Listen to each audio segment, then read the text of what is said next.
Padre, sabe quando se sente que não se fez as melhores escolhas porque sempre permitiu que os outros fizessem por você e que precisa inaugurar um novo tempo? Sabe quando já descobriu há algum tempo as razões dessas escolhas e tudo o que precisava saber para não cair na armadilha delas novamente? Ou ainda que tem razões concretas para estar indiferente, sem forças, mas que sempre conseguiu se apegar a um detalhe que lhe fizesse ressurgir das cinzas e agora parece que não vê? Pois é, querido Padre, em lágrimas e com vergonha lhe digo, estou assim. Não estou doente, ninguém morreu, tenho saúde, emprego, família, mas estou em uma fase de não atitude, e isso está me matando por dentro.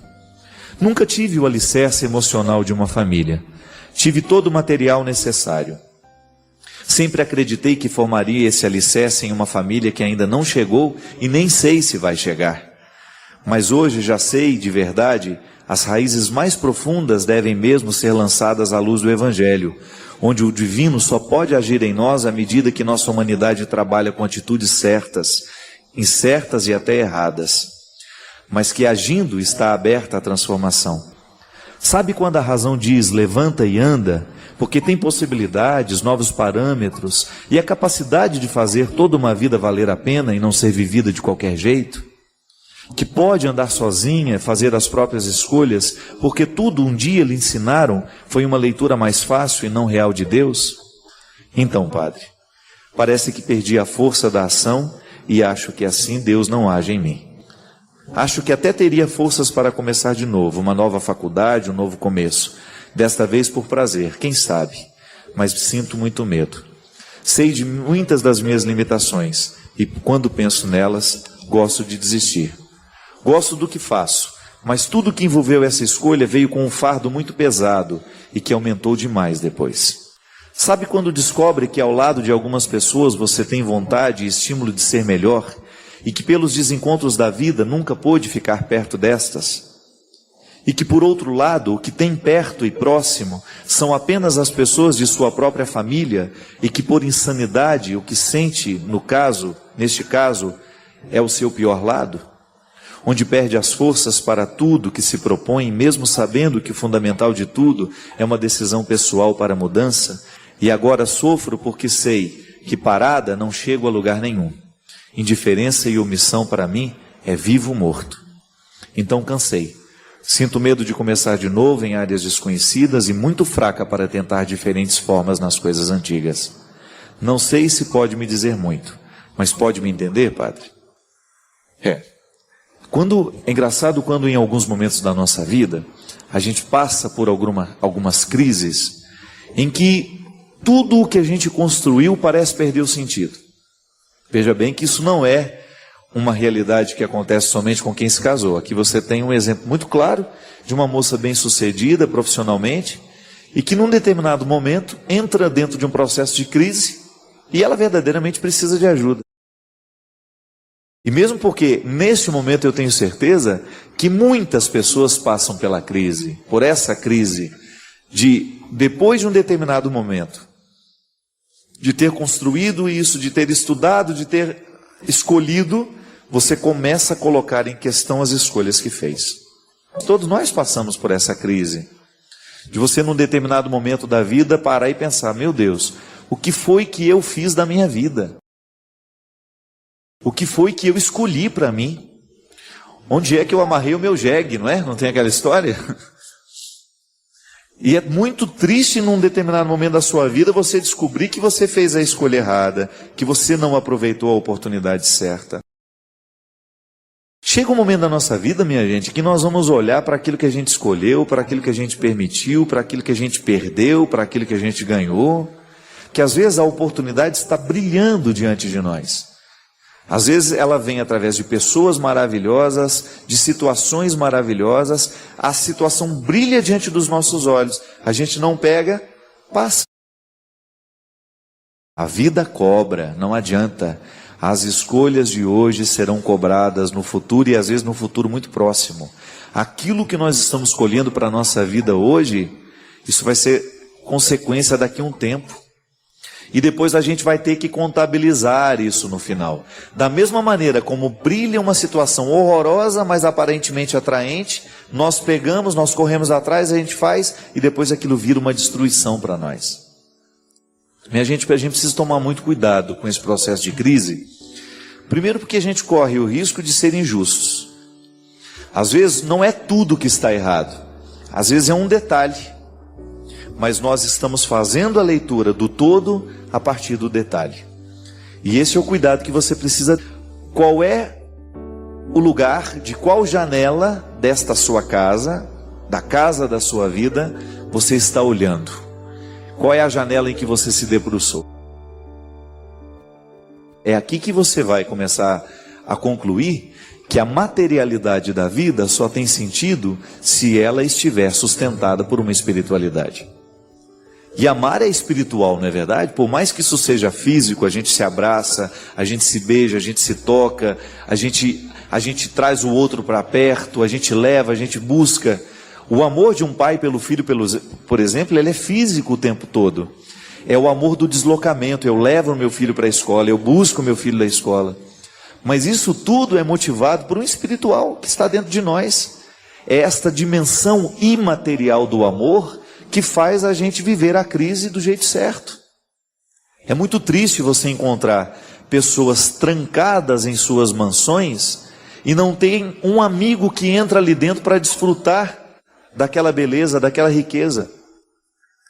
Se a gente está sem a estabilidade emocional, afetiva, espiritual, a gente não dá conta de atribuir sentido a tudo que a gente construiu materialmente.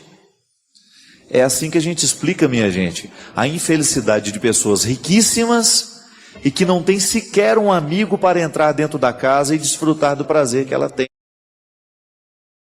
Qual é a contradição aqui? Eu busquei, eu realizei, mas agora não tenho com quem dividir o que eu encontrei, o que eu realizei. Porque, olha gente, vou testemunhar isso para vocês, isso eu experimento na minha carne. Por aquilo que eu vejo, por aquilo que eu sinto. O pior não é estar em crise.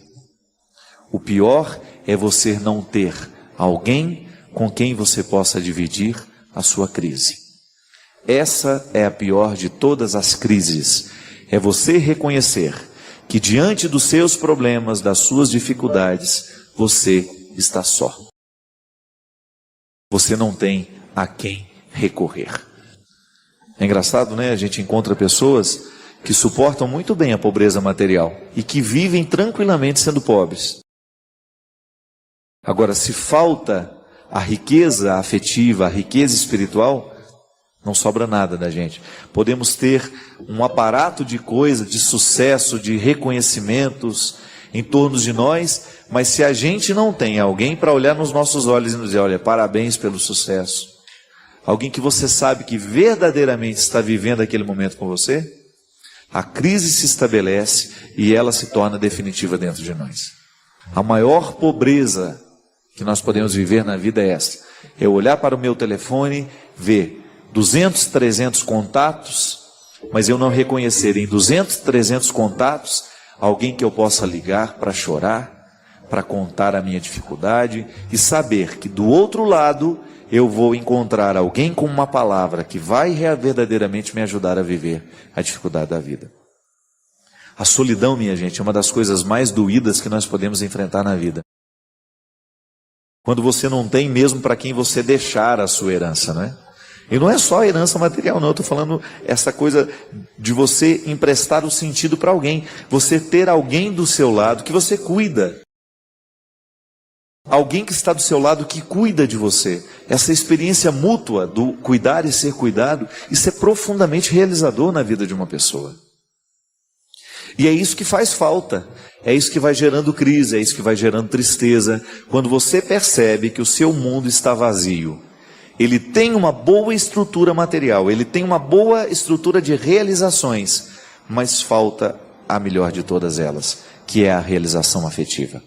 Porque às vezes, minha gente, a gente não consegue dentro de casa, a gente não consegue com a família, mas você tem um amigo que é como um irmão.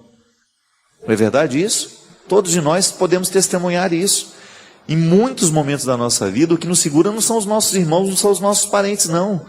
Quem nos segura para a gente ficar de pé muitas vezes são os estranhos que chegaram, mas que se transformaram em peças fundamentais na nossa vida por causa da maneira responsável como nos olharam, nos agregaram. Se a pessoa não nos agrega, se ela não nos faz crescer, se a gente é apenas um depósito das necessidades dela, ela não nos agrega com nada. E a gente descobre que a gente vive perfeitamente sem ela.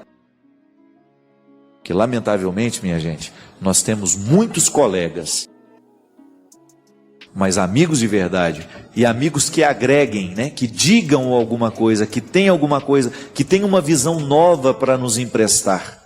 Isso é muito bonito. Você estar ao lado de pessoas que tenham uma visão nova para lhe ajudar a enxergar a vida. Se você tem, faça de tudo para você manter esses vínculos o mais tempo possível, porque isso é uma riqueza, minha filha, que você não encontra nos shoppings para você comprar, você não encontra nas prateleiras da loja. Quem conquistou, conquistou. Por isso que muitas vezes as relações familiares são tão fragilizadas. É porque muitas vezes os irmãos, os pais, os familiares não agregam. E é muito triste você chegar a essa conclusão, de que você recebeu muito mais de fora do que daqueles que eram da sua casa. Quando muitas vezes o contexto da família ele representa só problemas, só dificuldades, não são pessoas que vão te agregar, não são pessoas que vão te promover, que vão lhe ajudar a superar as suas dificuldades. Então a gente vai ficando frágil, a gente não vai tendo esse referencial. Mas não, se você chega à conclusão de que você não tem um referencial dentro da sua casa, o ideal é que fosse lá. Mas então comece a estabelecer vínculos que possam representar isso para você. Pessoas que verdadeiramente vão ajudar você a vencer na vida, a curar um pouco desta aridez afetiva que você tem, esta aridez espiritual, de pessoas que vão lhe ajudar a vencer essas crises, que estarão do seu lado no momento delas. Há momentos em que a gente planta, há momentos em que a gente colhe. A sorte, minha filha, é que você tem apenas 33 anos e ainda dá tempo de plantar muita coisa boa, de reverter esse quadro familiar. Claro que é possível. Você não precisa ser amigo de todo mundo dentro de casa, não. Às vezes nem é possível isso. Mas você precisa estabelecer laços fecundos com as pessoas que estão do seu lado. Se a gente começa a olhar o detalhe que nos incomoda e nós o fazemos crescer, ele realmente vai tomando conta do todo. E o interessante, Vanessa, é que a sua carta parece demonstrar que, mesmo você tendo toda essa realização profissional, você vive uma instabilidade emocional muito grande dentro da sua casa. E essa, muitas vezes, gente, é a causa de muitas crises. Porque não adianta a gente conseguir, não adianta a gente ter, não adianta a gente chegar lá. A gente precisa ter alguém que veja o que a gente conseguiu, que nos apoie para chegar lá, que esteja do nosso lado no momento em que nós chegamos lá. E Jesus já dizia, né? Quem é igual encontrar a pérola preciosa. Quem sabe que ali está a pérola preciosa, renuncia tudo que está sobrando e vai embora atrás da pérola preciosa, porque sabe que lá você encontrará a segurança necessária, o lugar certo para você crescer, para você estabelecer novos projetos, para você ir além. Gente que olhe para você de um jeito novo. Gente que nos olha de um jeito velho, isso não faz diferença. É horrível a gente ser olhado de um jeito velho. A gente encontrar alguém que nos estende a mão, que nos dá uma oportunidade, isso é maravilhoso. Experimento isso na minha vida o tempo todo. Com os amigos que, graças a Deus, eu fiz ao longo da minha vida. De pessoas que me fizeram crescer. Gente que fala o não na hora certa, sabe? E que depois acompanha o seu processo com responsabilidade, sem ciúmes. Acompanha na cumplicidade. Quer nos fazer crescer. Quer nos edificar. Isso é muito bom, minha gente. Quando você encontra pessoas que representem esse papel na sua vida, Vanessa. Esta segurança afetiva, ela é muito necessária.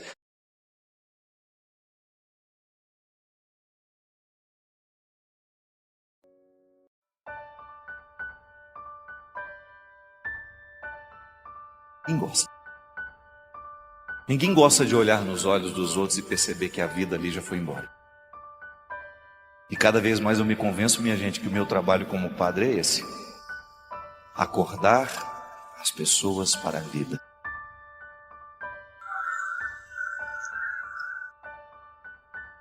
Acordar as pessoas para uma vida nova é um desafio lindo no mundo de hoje.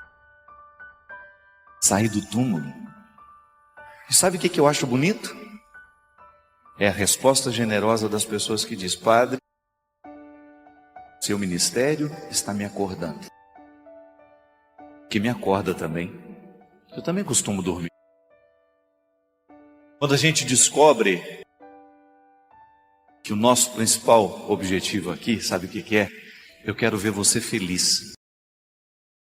Eu quero ver você sair daqui melhor do que quando você chegou nesse lugar. Que você, quando chegar a reencontrar a sua casa, os seus problemas, você esteja modificado. Não há problema que resista a uma pessoa transformada por Deus. Não há nenhum problema nessa vida que permaneça de pé diante de um ser humano com vontade de resolver. Os problemas só vão imperar sobre nós à medida em que a gente permitir. Não há sofrimento neste mundo. Não há sofrimento, não há nada que possa ser maior que uma pessoa de coragem, minha gente. Porque da mesma forma, como um dia Deus me pôs diante de uma menina desesperada porque o namorado havia ido embora, Ele me pôs também diante de mulheres fantásticas. Roseli Barca está aqui? Está aqui? Roseli Barca. Foi embora? Está aqui? Vem cá, minha filha. Pode vir aqui. A Lúcia está aqui hoje? Não. Tá? Você venha cá, você também. Como é seu nome mesmo? Sandra. Isso. De Uberaba, isso mesmo. Aquela mulher que está vindo ali, ó, jaqueta cinza, ela tinha 2 filhos. E os 2 morreram no mesmo acidente neste ano. Ela está de pé.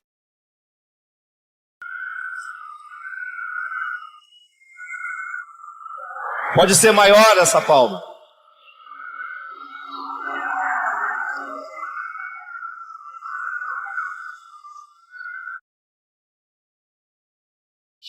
A família da Roseli foi destruída numa mesma noite. 2 filhos lindos. Venha cá, venha para cá, sobe aqui. Cadê a Lucimara? Venha cá, Lucimara. Venha cá, Patrícia.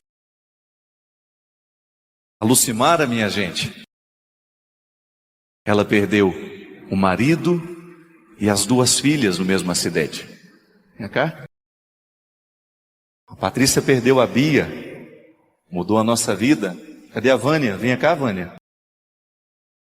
A Vânia perdeu o Gustavo. Olha bem para essas mulheres, por favor. Tem alguma mãe aqui que perdeu os filhos? Tem? Venha cá, minha filha. Venha cá. Maria Helena está em cima? Mãe da Mirella? Venha cá. Elas não viraram notícia, não. Aqui. Essa aqui foi aquela que perdeu o filho atropelado em Taubaté, que foi uma vez pauta do meu programa. Tiago, Pablo de acidente e o Tiago com câncer. 8 e 18 anos. Essa é a Roseli. A Maria Helena perdeu a Mirella. A Maria José perdeu a Daniela, que não estão aqui. Não está. Um acidente trágico em Petrópolis, fruto de uma noite que alguém embriagado dirigia pela cidade. Aqui. Perdeu o Felipe, menino bonito, mandou a foto para mim aqui. Liberado. Minha madrinha de ordenação. Está aqui no. Vânia é uma mulher que precisou inventar o calvário de seu filho. Assim como Maria Clara, a história de ontem. Gustavo, mais velho de seus 3 filhos, ao sair de férias no mês de dezembro, Sofreu um acidente trágico e morreu no auge dos seus 14 anos. A história abalou profundamente a pequena cidade de Terra Boa, no interior do Paraná. A morte de uma pessoa jovem é sempre traumática. Parece ferir as regras de uma vida, uma vez que a morte está ligada a idades avançadas. O desespero se abateu sobre aquela família, mas os desdobramentos dos fatos não foram como os da primeira história de Maria Clara, que não soube reencontrar o significado da vida. Vânia reagiu diferente. Ao perder o seu filho Gustavo, essa mulher resolveu fazer justiça à morte tão prematura do seu filho. Ivan Karamazov, personagem de Dostoiévski, diz que a morte de uma criança lhe dá ganas de devolver ao universo seu bilhete de entrada, mas ele não o faz. Ele continua a lutar e amar. Ele continua. Vânia, mesmo sem saber, atualizou em sua vida a força das palavras do personagem do grande autor russo. Ela optou por continuar, lutando e amando. Sofreu muito, mas não se prendeu à pergunta infértil que nasceu logo depois da tragédia. Em vez de pensar na causa de tudo aquilo ter acontecido, Vânia reorganizou tudo o que lhe sobrara. Fez artesanato da dor. Reuniu os retalhos da vida e, assim como as mulheres que tecem colchas com restos de tecidos, colocou-se a costurar os significados que ainda tinha nas mãos. Olhou para os olhos dos filhos, Thaís e Alessio. Descobriu neles a continuidade de sua maternidade ameaçada, porque perder um filho é um parto às avessas, como se a morte possuísse a força de arrancar do ventre a memória do amor um dia fecundado. Segurou firme nas mãos. E agora? O que do Gustavo eu tenho dentro de mim? O que desse menino me restou para que eu possa recomeçar? O que eu poderia escutar do Gustavo nessa hora? Mãe, pare a vida e viva para chorar a minha morte? Ou, mãe, cuida dos meus irmãos, do meu pai e dos que você ama por mim. Vânia escutou a segunda. Encarou a dor como motivo e não como pergunta. Projetou o seu processo de reconstrução e se colocou na luta. Alguns anos depois do acontecimento, numa boa madrugada de conversas, eu disse: foi muito duro perder o Gustavo, não foi? E ela me respondeu: sem dúvida, foi muito duro, mas foi também muito especial. Eu a olhei assustada e ela continuou: ao experimentar a dor de perder meu filho, pude chegar a alguns lugares da minha alma a que nenhuma alegria havia me levado. Ao ter que sepultar o meu filho, eu tive que descobrir coisas que estavam escondidas dentro de mim, que eu jamais sabia possuir. Descobri uma força que estava resguardada e que só aquela dor poderia ter revelado. Vânia poderia ter se prostrado diante do Calvário e ali permanecido pelo tempo que quisesse. A dor que sentia era forte o suficiente para garantir o direito de justificar sua atitude, mas ela não quis. Preferiu o desafio de prosseguir, de repetir no tempo a coragem que está impressa na expressão de Pietà, a virgem que segura o filho morto nos braços. Segura com expressão de dor, mas ao mesmo tempo de serenidade, pois ela está presa na certeza da ressurreição.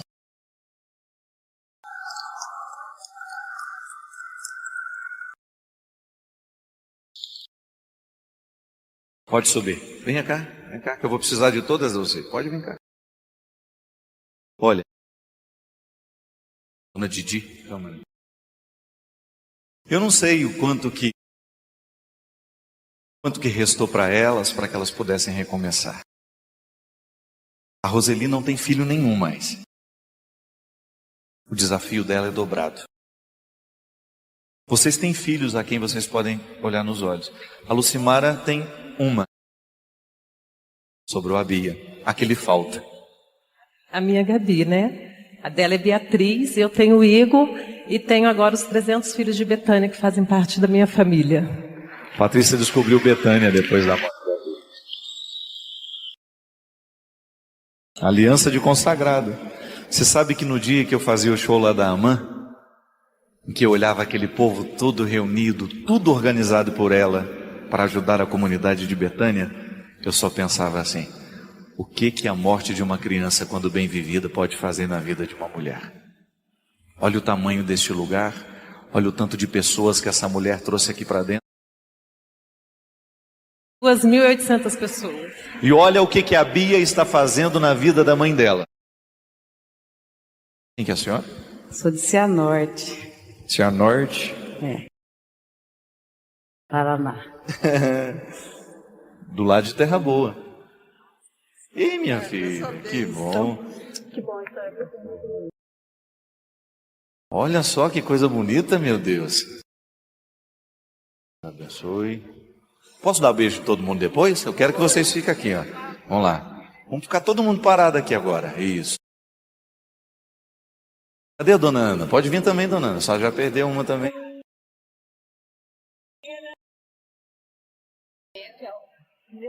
A miotrofia eu perdi há 20 anos. A miotrofia, Ribeirão Preto, Marlene. 20 anos você perdeu seu filho. A mesma doença. A mesma doença.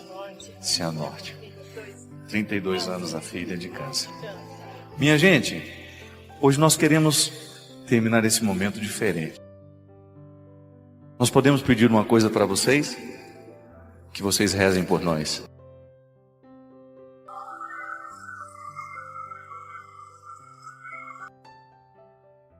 Essas mulheres não são personagens de novela. Essas mulheres são reais. Elas são de aço. Elas são de flores. Vai lá também. Essas mulheres fazem parte. Nós não temos nem como acessar a dor que elas sentem. A gente não tem. Agora eu gostaria que esse lugar pudesse aplaudir de pé essas dores, essas ressurreições.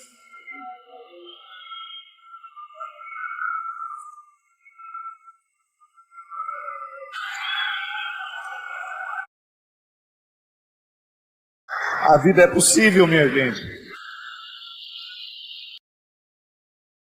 Quando a morte, quando o sofrimento bater a sua porta, abra a janela da sua casa. Quem sabe a vida vai lhe dar a oportunidade de você ver um rosto assim.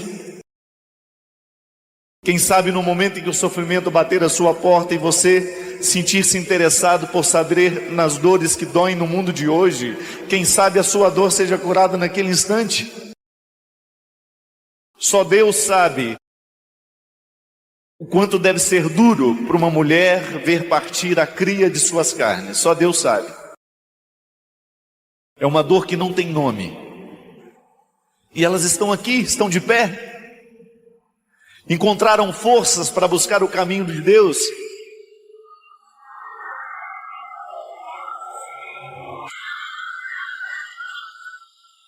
Não se trata de nós desprezarmos o sofrimento que há em nós, não se trata disso. Se trata de nós pedirmos a Deus a graça de ver a vida com olhos mais dilatados. Às vezes o nosso jeito de interpretar o que a gente sofre é tão mesquinho que a gente acha que é grande demais, mas não. Se de repente a gente abre a janela da nossa casa, a gente vai se deparar com uma pessoa como elas, que passou pela dura experiência de ter o coração dilacerado por uma dor tão lancinante, tão profunda. E de repente a gente descubra nisso um jeito bonito de começar a recuperar o que está perdido dentro de nós. Porque eu tenho certeza que diante de uma dor aguda como essa, a gente quase que a gente sente vergonha do que às vezes a gente fala e reclama da vida, não é verdade? Você tem lá os seus filhos, você tem lá a sua casa, você tem lá a sua família, as dificuldades existem, eles ainda são seus. Olhe nos olhos de quem você ama, daqueles que restaram, e descubra nisso um motivo para você continuar. Olhe nos olhos de quem ficou e descubra nisso um motivo de vitória. Deus está contigo.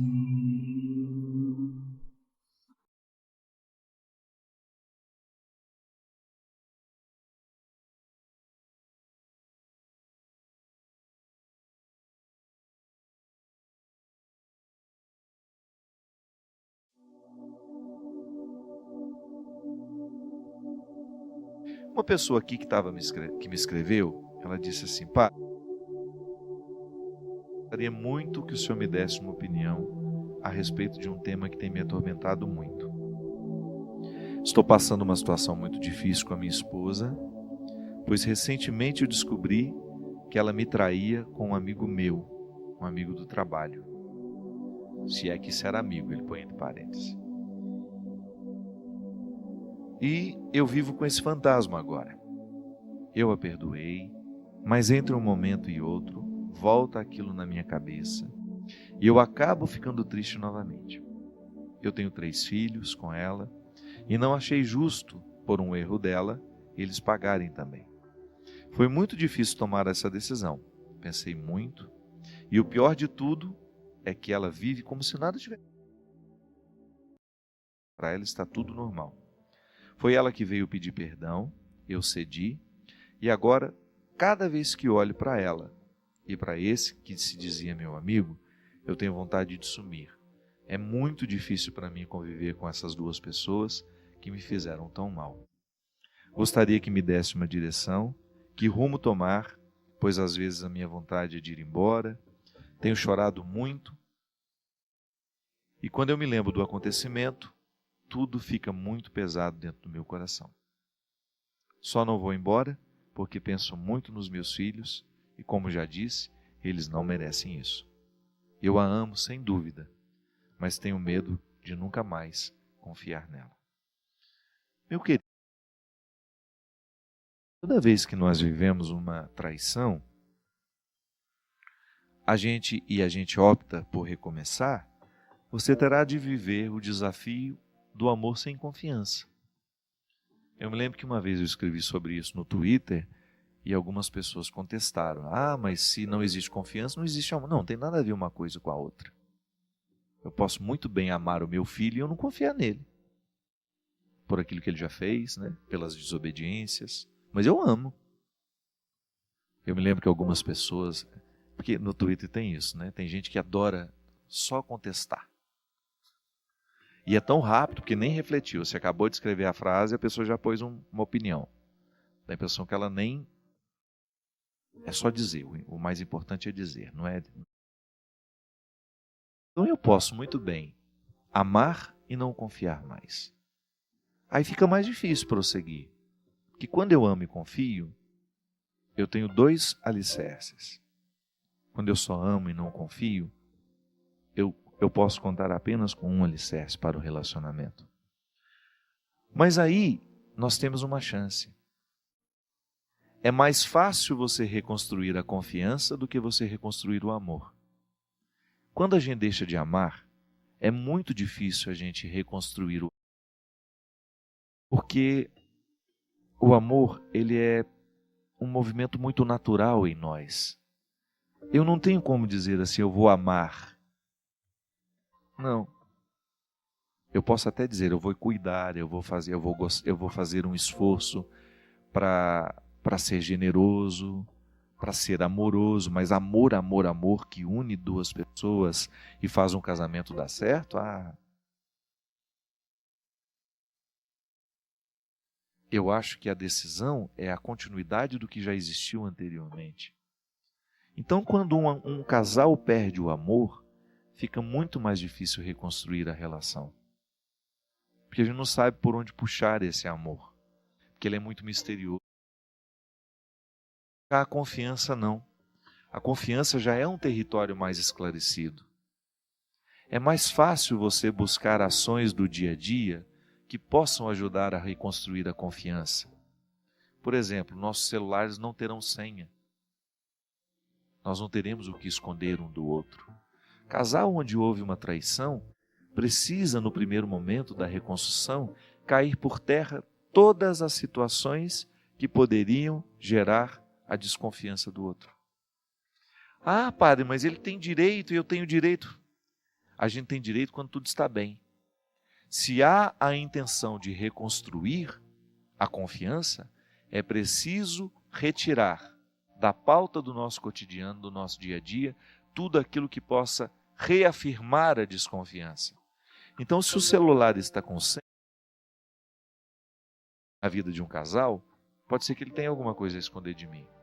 Eu não estou dizendo que você não tem que ter senha no seu celular se você está numa vida normal, onde a confiança está estabelecida e a sua esposa não se importa de que seu celular seja travado. O que eu vou dizer para você? O celular é o lugar das traições. Essa internet trouxe muita coisa boa, mas ela trouxe também uma porta imensa para as nossas desgraças. Essa internet, essa facilidade com que nós nos comunicamos, com que a gente fica amigo de 1000 pessoas no Twitter, no Facebook, no Instagram. Toda hora essas pessoas estão invadindo a nossa vida, estão retirando-nos do prumo. Então, uma boa forma de demonstrar que nós queremos mudar é até uma afastada dessas redes sociais. Isso ajuda a reconstruir a confiança. Quando você percebe que há uma conduta muito concreta indicando uma boa intenção. Então, meu amigo, se você dissesse que não existia mais amor, eu diria que a sua situação é mais difícil. Mas se você diz que ama e só perdeu a confiança, vamos reconstruir isso. A confiança pode ser reconstruída, sim. Volto a dizer, em fazer cair por terra tudo aquilo que possa ser misterioso entre vocês dois. Fiquem mais juntos. Às vezes, nós acabamos levando o outro a trair-nos, porque nós nos ausentamos demais. Casal é assim. Se você que trabalha muito, cuidado. Você pode estar trabalhando demais, ganhando dinheiro, isso e aquilo, mas você está perdendo afetivamente, porque você está diminuindo a força do vínculo que você tem com a sua esposa, com seus filhos. E o coração, às vezes vazio, volta a dizer, com o celularzinho na mão, com aquele tanto de gente bonita, disponível, carinhosa, amorosa, porque na internet todo mundo consegue ser lindo, amoroso, carinhoso, perfeito. Aí é o diabo batendo na porta. E você não está lá, porque você está muito ausente, se ausentou demais, deixou de ser vigilante. Sabe aquela história da vigilância que Jesus nos ensina? É para tudo na vida. Seja vigilante nos seus relacionamentos. Outro dia mesmo, Christian aproveitou que nós fomos fazer o programa de direção espiritual, não pensou 2 vezes. Pôs a esposa dentro do carro e foi fazer uma lua de mel lá. Foi, Christian? Isso é importante demais na vida do casal. Criar oportunidades de vocês estarem juntos.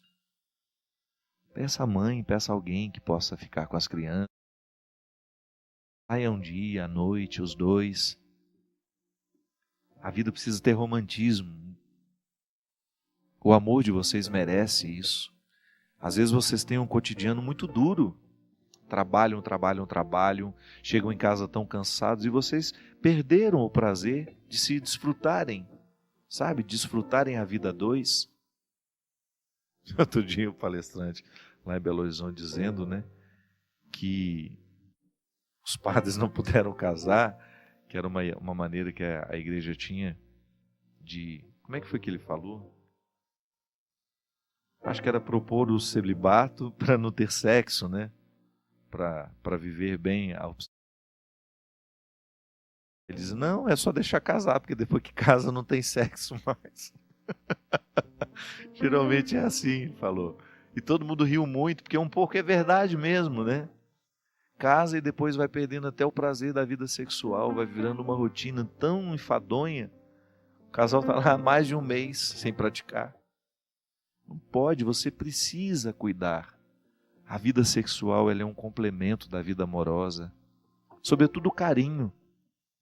Se deixa de existir esse carinho, que é tão importante, para o outro sentir-se valorizado, para o outro sentir-se amado. Ah, minha gente, é muito difícil, porque depois o traidor, ele vai trazer aquilo que você não está oferecendo para ela. O contrário também. Né? De repente você deixa de oferecer, o traidor vai lá, leva tudo.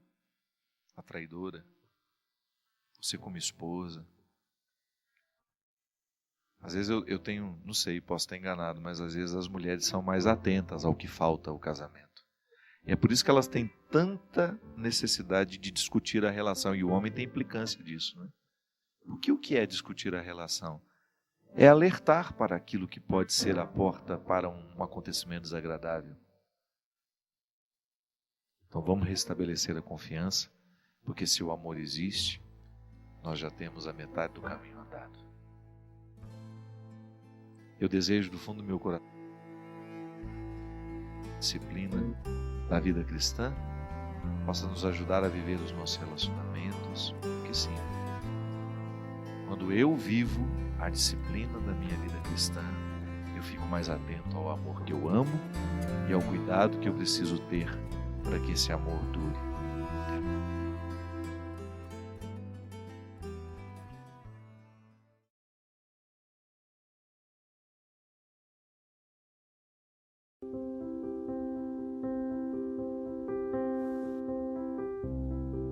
Cada vez mais eu tenho acreditado nisso, viu, minha gente?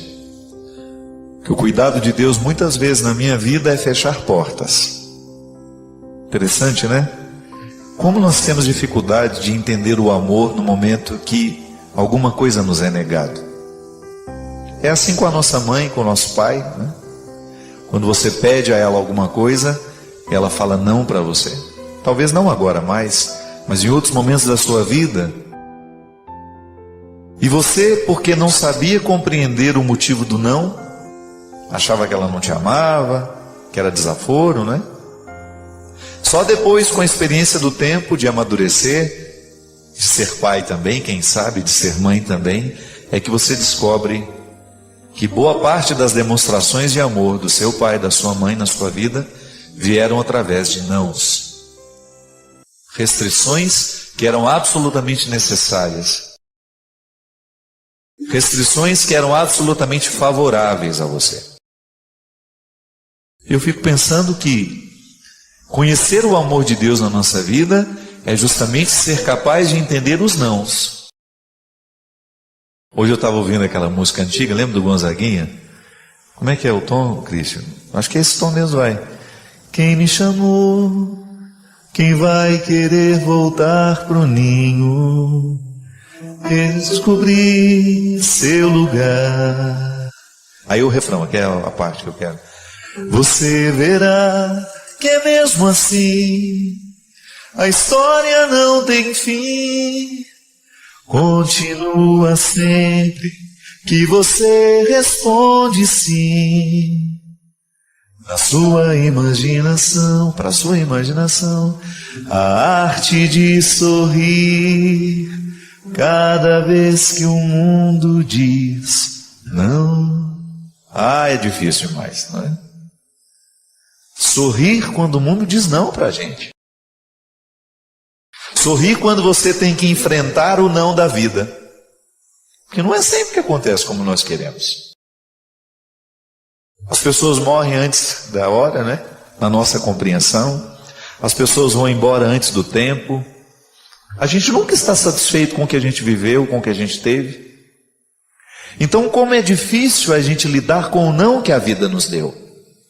Ah, mas eu queria tanto isso para mim, padre, e não tive. E aí você descobrir a arte de sorrir, mesmo quando o mundo diz não. Gonzaguinha sabia das coisas. Já estava mergulhado na sensibilidade do mundo, ou de conhecer as verdades que nem sempre nós somos capazes de compreender no primeiro momento. O não como lugar do amor, minha gente. Eu entendo o cuidado de Deus na minha vida assim, me permitindo, mas também me negando muito. Não é para você, não é a hora. E você ter que administrar na sua vida os nãos E mesmo assim você continuar sorrindo. Não um sorriso bobo, não. Aquele que nasce da convicção mais profunda de que você fez a coisa certa. Esse é o maior conforto, minha gente, que nós podemos experimentar na vida. É um conforto existencial de você saber que você fez a coisa certa. Que você, apesar de ter tido tantas dúvidas naquele momento, de ter sido tão difícil, de ter sido tão pesado, de você chegar à conclusão de que você fez a escolha certa. A arte de sorrir cada vez que o mundo diz não. É tão bonito quando um ser humano se coloca diante da necessidade de ser melhor. Quando o ser humano se coloca diante da possibilidade de superar um limite que tem. Isso é honestidade. Isso é santidade já acontecendo em nós. Porque às vezes a gente acha que a santidade já é um estado definitivo. Não, não. A gente precisa compreender que a santidade é processual. Ela se dá aos poucos na nossa vida. E que quando eu decido ser melhor, a santidade já está tomando conta de mim. Não é quando eu serei melhor que eu serei santo. Não. No próprio desejo de ser santo, no empenho, naquele esforço que a gente faz, ali a gente já está saboreando a santidade. Deus sabe dos limites que a gente tem. Deus conhece os nossos pecados. Mas a gente não pode compreender que este limite, este pecado, ele é um empecilho definitivo para a santidade. Não. É a falta de vontade que é o grande empecilho para a santidade. Porque à medida em que a gente cai, o coração que está verdadeiramente mergulhado no mistério da santidade, ele não aceita ficar caído. Ele quer melhorar. Quando a gente percebe que a gente machucou alguém, que a gente magoou alguém, o primeiro movimento da gente que está vivendo com honestidade o processo de querer ser melhor, é a gente procurar, olha, me desculpa, me perdoa, eu não quis fazer, ou naquele momento eu não percebi que estava magoando, não percebi que estava machucando. É isso que faz um mundo melhor, não é verdade? A gente vai diminuindo o poder das violências. Às vezes a gente é agredido e não tem outro jeito. Uma pessoa pode lhe agredir no momento que diz alguma coisa de você de maneira injusta. Mas você pode vingar-se daquilo. Mas eu não sei se a vingança é um jeito bonito de corrigir o mundo. Eu não sei se no momento em que você se vinga daquele que fez alguma injustiça contra você, na verdade você está se tornando criando ainda mais um contexto de injustiça. E o bonito da vida é quando a gente fala, não, eu não vou revidar, eu não vou ser injusto com ele também, porque senão eu faço o mundo ser pior. Se aquela atitude que me atingiu já fez o mundo pior, eu não vou devolver para multiplicar isso não. Então a gente vai vivendo e buscando uma vida mais leve, prestando mais atenção na gente mesmo, que às vezes a gente fica olhando demais para o outro e a gente acaba esquecendo da gente, né? Às vezes a gente está tão preocupado com a atitude do outro que a gente não tem tempo para prestar atenção na própria atitude. E na verdade, o primeiro a ser transformado tem que ser eu. Gosto muito daquela música que fala, né? A começar em mim quebra corações, para que sejamos todos um, como tu és em nós. A santidade tem que começar aqui. Eu escuto uma palavra e aquilo me atinge. Eu descubro que aquela palavra me modifica. Às vezes agora tem gente que já vai para a pregação assim, nossa, se aquela pessoa estivesse escutando isso. Se o meu marido estivesse escutando. Se a minha amiga estivesse. Não, não é para ser assim. Se você está ali, naquele momento, preste atenção, porque a palavra é para você. Se Deus quiser falar com o seu marido, Ele vai falar de outras formas. Se Deus quiser falar com a sua amiga, Ele vai falar de outras formas. Mas naquele momento é para você. Tem muita gente que perde a graça da conversão justamente porque fica ouvindo pensando no que o outro precisa ouvir. Não é só eu que preciso ouvir. O primeiro impacto da palavra é em mim. Eu até mesmo, eu presto atenção no momento que eu estou pregando e às vezes eu fico me ouvindo depois, eu prego para mim. E falo, meu Deus, como Deus tem razão em mim naquele momento que falou isso. Porque às vezes eu nem me lembro do que eu falei. Às vezes eu não me recordo. Eu acredito mesmo na ação do Espírito Santo em mim. Eu acho que quando eu me vejo na televisão pregando, eu acho que eu fico até diferente. Diferente do que eu sou normalmente, né? A minha expressão fica mais, parece que mais completa. Então naquele momento eu prego para mim também. Não pense você que eu fico fazendo discurso para os outros. Mesmo porque, olha, o ouvido que está mais próximo da minha boca é o meu. Então eu escuto. E no momento que levo a sério a palavra que Deus profere em mim através de mim, eu ganho também uma oportunidade de ser melhor. Fazer dessa vida essa experiência bonita de reconciliação constante. Só quem já leu os livros do Padre Fábio de Mello sabe o quanto eles são transformadores, nos fazem refletir e mudam a nossa forma de enxergar a vida. Se você ainda não leu, não perca essa grande chance. Saiba mais clicando nos links da descrição. Obrigado pela sua companhia. Quem nos domina é o insaciável apetite dos olhos. A gula que nos faz querer comer o mundo, um canibalismo visual que nos empanturra com a vida alheia. Garfos e facas, talheres virtuais. Nossos enjoos não são sem motivo. Viver de vida alheia adoece o gástrico das emoções, causa indigestão. Primeiramente, nós não somos puristas, nós não estamos aqui para fazer um discurso moralista, vamos primeiramente reconhecer a verdade. Sim, a vida alheia sempre vai nos interessar. É natural do humano essa curiosidade por saber como o outro vive, como o outro pensa, como o outro faz. É natural que você tenha uma curiosidade aguçada sobre as pessoas que você admira. A gente, quando vê uma série e gosta da atuação daquele ator, daquela atriz, quando a gente vê um filme, imediatamente a gente quer saber quem é essa pessoa. Aí você passa a seguir nas redes sociais. De alguma forma você quer saciar essa curiosidade. E ela, no primeiro momento, é saudável, é interesse pelo outro. Que bacana o trabalho dele, a gente valoriza, a gente quer ver mais coisas. Mas há um limiar estreito entre o saudável e o doentio. Que é quando a vida do outro passa a nos interessar mais do que a nossa. Que é quando nós começamos a construir uma rotina em que a vida do outro é mais pautada do que a nossa realidade. Aí acende-se a luz, ou deveria acender, né? Excesso de vida alheia pode ser sintomas de que nós não estejamos dispostos a olhar a nossa. Excesso de vida alheia pode ser um sintoma de que a vida dos outros esteja sendo bem mais interessante do que a nossa. Se não na realidade, mas pelo menos na ilusão. E a maneira mais eficaz de lutar contra tudo isso é qualificando a nossa vida. Qualificar a sua vida. Seja você o seu ponto de partida e de chegada. Aí passa pelos outros? Passa. Interessa-se pelos outros? Interessa-se. Inclusive, o interesse deveria girar muito mais em torno do que de bom nós podemos fazer pelos outros. A vida do outro deveria nos interessar assim. O que eu posso passar para agregar? O que eu posso fazer para tornar a vida da pessoa melhor? Aí sim nós estamos no lugar certo. A curiosidade que é normal, que faz parte de todos nós, com moderação para que isso não nos ocupe muito mais do que deveria.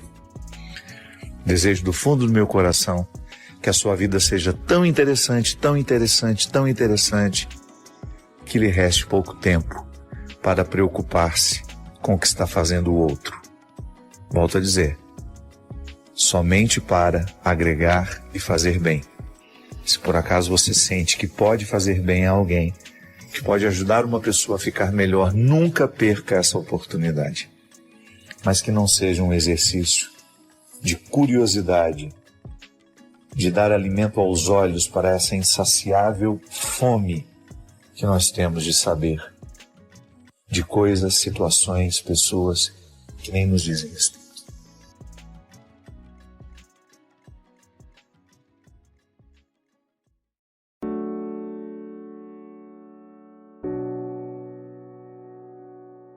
Padre Fábio, sempre sofri muito na vida. Na escola, no meu grupo de amigos, sempre fui muito ridicularizado. Talvez pelo meu porte físico, que dificultava sempre as minhas atividades no esporte, as minhas atividades com os meus amigos. E mesmo tendo emagrecido muito, ainda continuo sofrendo do mesmo jeito. Como é que posso me livrar deste papel, Padre? Cansei de ser o bobo da corte e hoje sinto que estou ficando solitário à medida em que não me disponho a cumprir mais o papel que antes eu cumpria. Gente, o que é interessante no questionamento do Júnior, isso vale para muita gente, é o seguinte: todas as vezes que nós estabelecemos relações sociais, a gente acaba distribuindo papéis, né? A gente acaba exercendo um papel e os outros que estão do nosso lado, assim como o Júnior fez o papel de bobo da corte, fez com que ele criasse dentro dele esse personagem e o levasse adiante. Por quê? É muito interessante isso. Nas relações sociais que nós estabelecemos, um papel sustenta o outro. Quando a gente, por exemplo, ridiculariza alguém e a gente está em grupo, ridicularizar o outro faz a gente sentir-se bem com a gente mesmo. Já observou isso? E aí você percebe que no momento em que você ri de alguém, o outro está prestando um papel social, isso é, está mantendo a sua alegria, está mantendo a sua satisfação. Isso é terrível, mas é uma realidade que acontece o tempo todo. Tanto é que nas relações familiares, a psicologia nos ajuda a entender isso, que o tempo todo nós estamos exercendo um tipo de papel. Por exemplo, você tem na família o bem-sucedido, mas você também tem o mal-sucedido. Você tem aquele que alcançou o sucesso, mas você tem a vítima. E muitas vezes a vítima é mantida na relação com aquele que é bem-sucedido. Porque, lamentavelmente, as relações humanas sempre passam pela comparação. E sempre aquele que está numa situação favorável acaba desempenhando esse papel social, que pode ser não só dentro da família, mas pode ser também no seu grupo de trabalho, onde quer que ele esteja. É por isso que quando a gente fala de relacionamentos, a gente precisa ter muita consciência e clareza, e por isso a gente precisa aprofundar sempre mais as questões humanas, para a gente começar a identificar duas coisas importantíssimas. Qual é o papel que eu presto nas relações? Como é que as pessoas me interpretam? E depois, como é que eu permito que elas me interpretem? Porque uma coisa é você ser ridicularizado uma vez e você aceitar. Outra coisa é você ser ridicularizado a vida inteira e isso tornar-se importante para você manter o vínculo com as pessoas. E muitas vezes a vítima é mantida assim. O bem-sucedido faz questão que a vítima esteja sempre do seu lado, porque é o melhor jeito que ela tem de se sentir bem-sucedida. Como é que uma pessoa vai se sentir bem-sucedida se ela não estiver se comparando com alguém? Não é verdade? E às vezes essa comparação, ela acontece o tempo todo e a gente não percebe que está acontecendo. Dentro de casa, por exemplo, Júnior, não é só na sua relação com seus familiares, com seus amigos, o tempo todo você também presta um papel social. Agora, meu amigo, você precisa tomar cuidado, porque você é que está permitindo que esse personagem vá adiante. E é você que o criou e é você que terá que destruí-lo. Não são os seus amigos que vão mudar em relação a você, mas é você que tem que mudar, primeiro, diante de você mesmo. Como é que você se interpreta? Porque se alguém um dia achou que você era o bobo da corte, que você era o mais gordinho, mais engraçado, mais isso, mais aquilo, hoje você precisa começar a identificar dentro de você que já passou essa época, que você não tem que levar esse fardo adiante. Isso acontece muito dentro das nossas casas, dos nossos grupos, quando você percebe que uma pessoa tornou-se prisioneira daquilo que ela permitiu que os outros fizessem dela. E é pavoroso isso, pavoroso. E nas relações familiares, muitas vezes o nosso irmão fracassado ele é mantido por nós que somos bem-sucedidos. Porque no momento em que nós alimentamos a relação de dependência, então eu cuido dele o tempo todo, eu dou tudo aquilo que ele não tem, eu faço de tudo para que ele se sinta um pouquinho melhor naquele fracasso que ele está vivendo, eu acabo mantendo-o no fracasso. E é por isso, aí a gente entende um pouquinho aquilo que a gente diz, que pai que fica bajulando demais os filhos, dando tudo o que eles querem, protegendo-os da vida. Uma coisa é você educar para a vida e para a coragem, outra coisa é você proteger o filho o tempo todo, impedindo que ele cresça. O que você faz é justamente isso, você cria já um filho fracassado, porque você não o prepara para as dificuldades da vida. Então fica aquela relação de criar dentro do filho um personagem, que é o filho que você queria ter, um filho sempre preso a você, um filho sempre dependente. Não é para isso que a gente tem que educar os filhos da gente. A gente tem que tomar muito cuidado para a gente identificar qual é o papel social que nós estamos exercendo dentro de casa e fora de casa. Isso é uma questão de conduta, de você descobrir se aquilo que você vive de fato é o mais honesto que você pode viver. Ninguém nasceu para ser bobo da corte. E nós, muito facilmente, elegemos esses bobos da corte, né? Porque a gente precisa deles. A gente precisa ter sempre o ridículo do nosso lado. E aí, a gente tem que tomar cuidado. Inclusive, gente, dentro do seminário isso é muito comum. O lugar onde a gente é educado, posso dizer, que vivi a vida toda no seminário. A gente corre o risco de ter sempre aquele mais bobinho, que todo mundo faz de mais bobinho, e vai ficando mais bobinho, mais bobinho, mais bobinho. O tempo passa e ele não aprende a não ser outra coisa, senão não ser o mais bobinho. É um crime que a gente comete com eles, porque quando a gente permite que uma pessoa esteja cumprindo esse papel, é aquele bonzinho que todo mundo faz dele o que quer, não significa que a gente vai extrair a bondade dele, não, e retirar, seja mal agora, não é isso. Significa que nós vamos dizer e lutar para que ninguém seja limitado a ser apenas este bobinho. Não, é disponível, mas também não será bobo de todos, né? É aquele que vai ficar sempre disponível, mas então vamos descobrir um jeito de fazê-lo crescer a partir dessa disponibilidade, para que isso não se torne um fardo para ele com o tempo. Isso é muito natural acontecer.